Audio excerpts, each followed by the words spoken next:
আসসালামু আলাইকুম ওয়া রাহমাতুল্লাহ। আসসালামু আলাইকুম ওয়া রাহমাতুল্লাহ। আসসালামু আলাইকুম ওয়া রাহমাতুল্লাহ। আসসালামু আলাইকুম ওয়া রাহমাতুল্লাহ।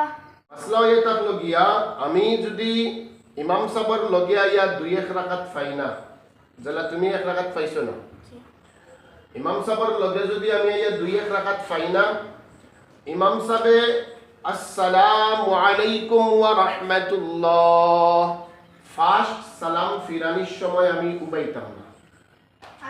আমার 2-1 রাকাত যে বাকি রইছে, 1 নম্বর সালাম ফিরানিতে আমি উবাইতাম না। কারণ হয়ে থাকলো গিয়া আমি যদি ইমাম সাহেবে ফার্স্ট সালাম ফিরানি উবাই যাই, ইমাম সাহেবের যদি নামাজের মধ্যে কোনো ভুল হয়, তাহলে তো তাই ফার্স্ট সালাম ফিরাইয়া 6 সজ্জা দিবা। এখন আমি ফার্স্টে ইমাম সাহেবে আসসালাম কইতে যদি আমি উবাই যাই, তো ইমাম সাহেবে তো ফার্স্টে আসসালামু আলাইকুম ফার্স্ট সালাম ফিরাইয়া 6 সজ্জা দিবা, তানোর ভুল হইছে, আমি উবাই গেলাম, আমি এখন কি লাগবে? মাসলা বুঝলেন? গতিকে মাসলা হয়ে থাকলো গিয়া ইমাম সাহেবে আসসালামু আলাইকুম ওয়া রাহমাতুল্লাহ, আসসালামু আলাইকুম ওয়া রাহমাতুল্লাহ, 2 নম্বর যেটুকু আসসালাম হইবা এটুকু আমি উবাইতাম। বুঝছো নি?